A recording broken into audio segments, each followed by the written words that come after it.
Saudara-saudari yang terkasih,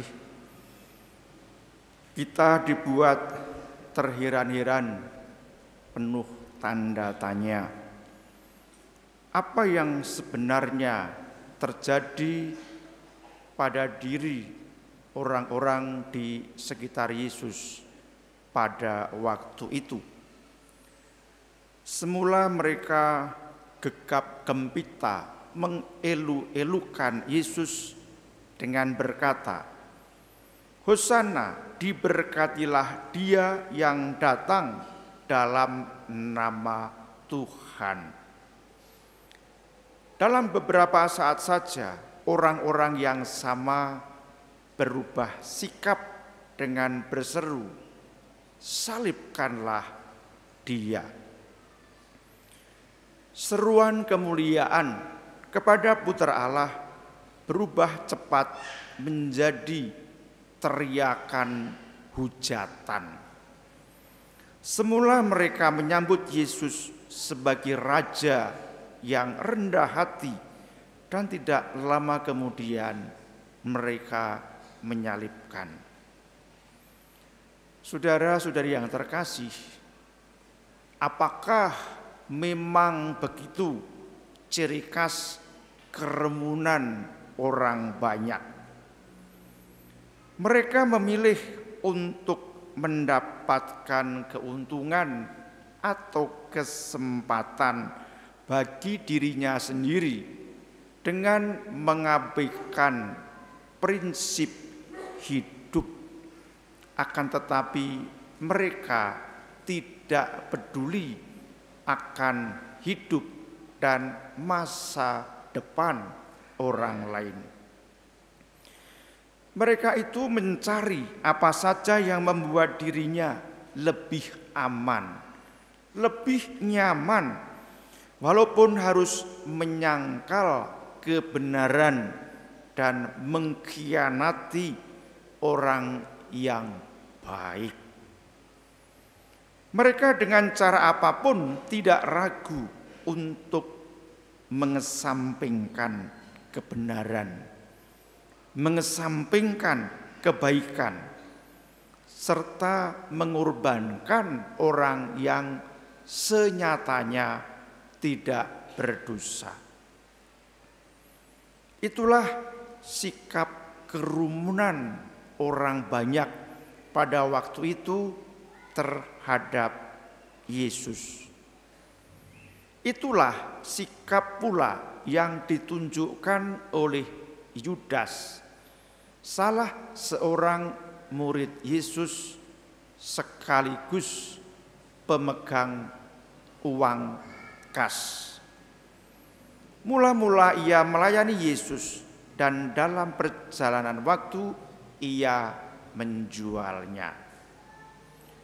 Saudara-saudari yang terkasih, pada kisah sengsara kita tahu bahwa Pilatus berkeinginan membebaskan Yesus. Namun mereka semakin keras berteriak, "Salibkan Dia." Kerumunan orang banyak lebih memilih penjahat yang merusak ketentraman masyarakat daripada memilih penyelamat dunia yang memberikan kedamaian bagi jiwa manusia. Dalam kesempatan itu, Yesus menyaksikan orang-orang yang dikasihinya. Yesus menatap mereka yang akan diselamatkan dengan penuh kasih dan kerahiman, seraya menyerahkan nyawanya sebagai tebusan bagi dosa manusia.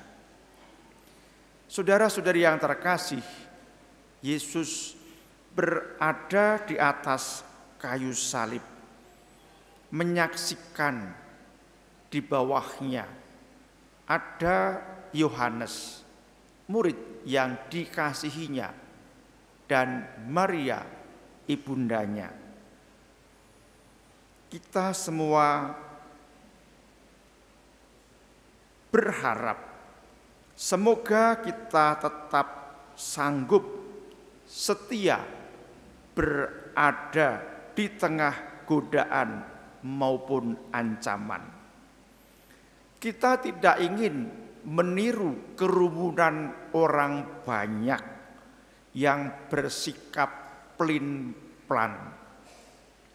Esuk deli, sore tempe.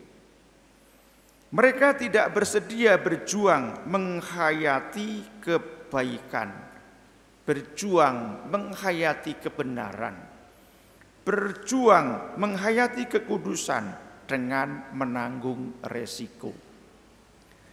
Saudara-saudari yang terkasih, bagi kita semua, beriman adalah harga mati, nggak bisa ditawar-tawar lagi.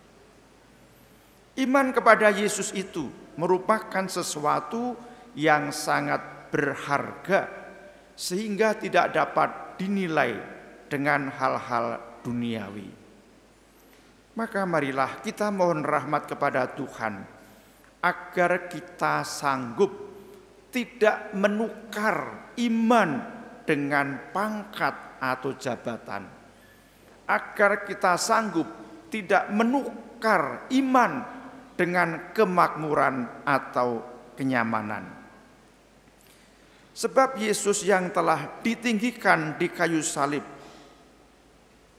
bersedia berjuang untuk memulihkan penderitaan kita dan setia mendampingi kita yang mengalami duka derita di dunia ini, dan pada akhirnya kita akan diselamatkan oleh Tuhan kita Yesus Kristus.